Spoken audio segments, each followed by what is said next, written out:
What's up, guys? Good afternoon. My laptop died, so I wanna at least bring you guys what's going on information. So it's all started. It all really started with Kegan Klein talking to the state police and whatever happened there. Something happened, and I'm not going to speculate too much on that till after tomorrow. Things transpired. Then on October 17th, there was a search warrant executed at 1960-something Whiteman Drive in the town of Delphi. I have talked to multiple neighbors who have said that they dug up this man's backyard. They dug up the flower beds around the house, and they also, multiple officers took multiple items from the home. Okay, on the 17th, and they were there for hours. Okay, so I mean, I know there wasn't multiple items missing from the scene of Delphi. I don't know. Again, is this a serial killer? I don't know. Again, I'm not going to say anything until after the press release on Monday. The family has been directed to please not make a comment of anything involving the case until after tomorrow. As you can see, Becky is just making blatant statements online and not really getting it. She's not telling any case information or how they got information or whatever, whatnot. They were asked not to. And that comes directly from the horse's mouth. Because again, you know who my source is and you know who I speak to. But I'm going to respect my source to the fact the state police asked to not get into anything until after the press release tomorrow. So that's what we're going to do. But so October 17th, a search warrant is executed on Whiteman Drive in Delphi, Indiana. Also, a silver Dodge Ram 1500 was taken by police also in the search. It was taken.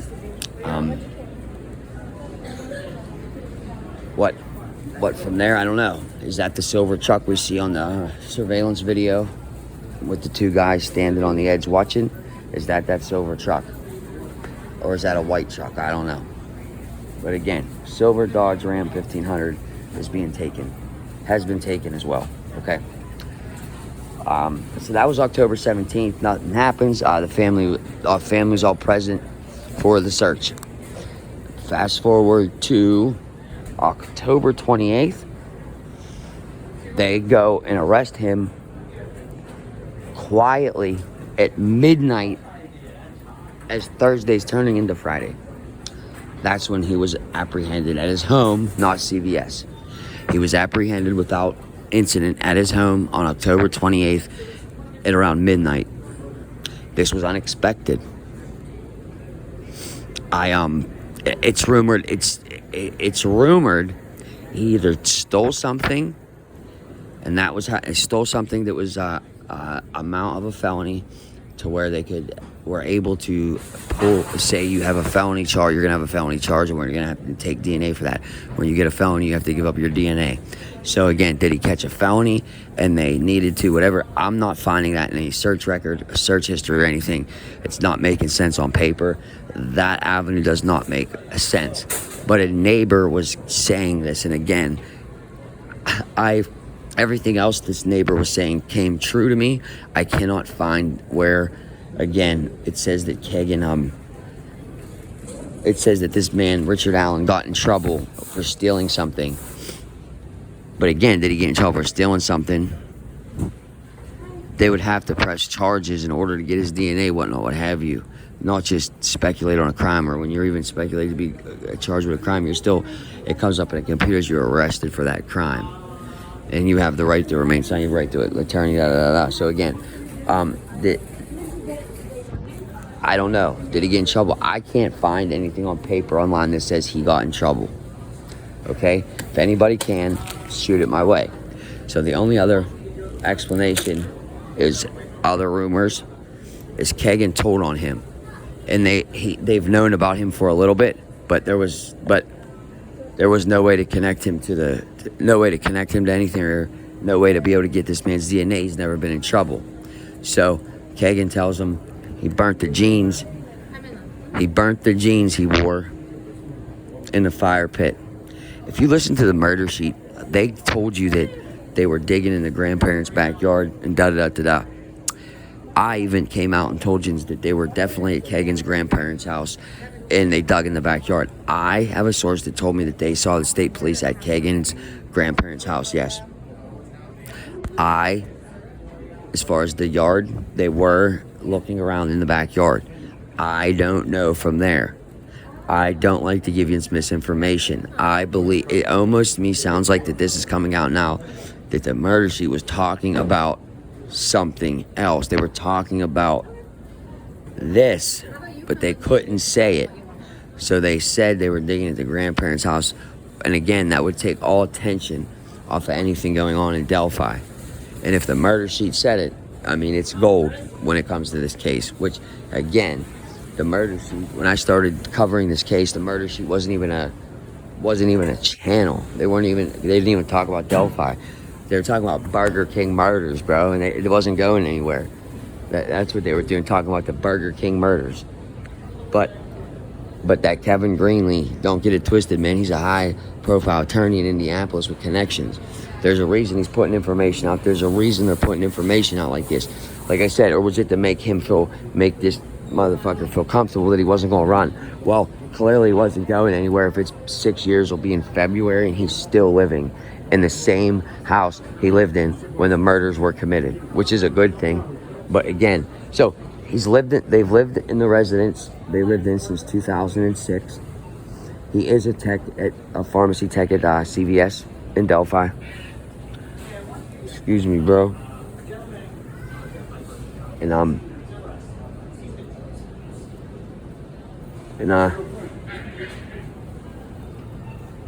sorry, young man. So 2006, they've been residents at Delphi for, and they been residents since 06. They are very involved in the community. I have talked to several people that live in Delphi and said Rich was the nicest, Ricky, they call him, was the nicest employee at CVS that you would ever meet.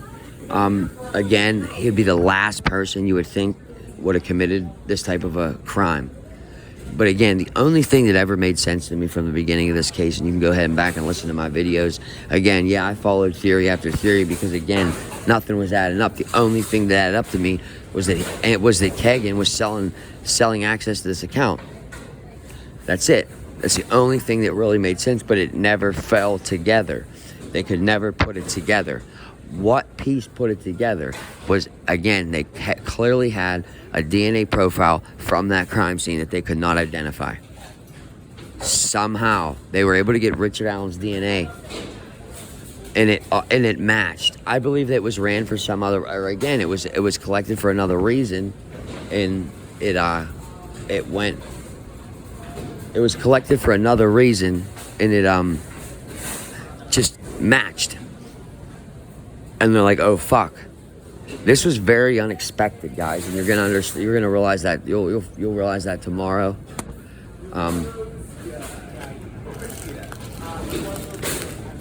So he was taken into custody at midnight and booked into Carroll County, but he was never housed in Carroll County. He was taken into custody of the sheriffs, and they're going to go ahead and put him in some county jail or somewhere that he's going to be safe and left alone. And also, this is a huge high-profile murder case. They have to get him some. If they announced before they arrested him that he was a suspect or something, it would have been a nightmare. Like, I guarantee his family is not staying at the house right now in Delphi. There's no fucking way. And if they are, they better get the fuck out, because it's about to be a media frenzy nightmare in Delphi. And I said the media has been there since Thursday, and the presence is just growing as the days go. Growing as the days go on. They're in front of everybody. They're in front of her house. They're in front of everybody's house, man. And it's MSNBC. There's Chinese news stations. There's Japanese news stations. This is one of the most high-profile cases in history.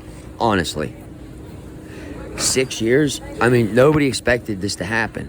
This is very unexpected, and Again, if you could tell by if things are planned, whatever. This wasn't planned, man. This was, again, like, nothing Kagan said was coming true. Nothing Kagan said was coming true. Nothing Kagan said was coming true. Nothing Kagan said was coming true. He kept saying, and supposedly he ratted on this Rich as being a user to the Anthony Shots account. So, tell me. But I can tell you, Rich came across as one of the most upstanding guys in this community, one of the nicest guys you'd ever want to meet. And this is very, very odd. In the CVS, there's the signs for the missing girls, and he gets to see those every day.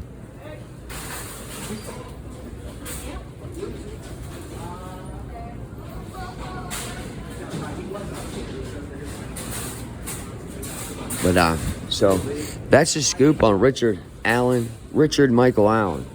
He's 50 years old. Again, any questions or anything, guys, feel free to ask. I'll help you in any way I can. I'll give you answers any way I can. I'll have a little more insider information tomorrow once the press release comes out. Possible interview with Anna as well. But on the second hand, I don't want to be like these other media stations and hounding these people for interviews. They'll talk. Eventually, they'll talk. Like, again, you have to understand now, everything's going to come out. That nobody has been told how these girls were killed. I don't think the families were, honestly. They weren't told much. So now a lot of things are going to come out that have never came out before. These are wounds for this family, guys. Remember that. They're going to have to go and relive how their daughters were brutally attacked and murdered that day, and have to look at the monster in court. I never thought this day would come. This is actually like just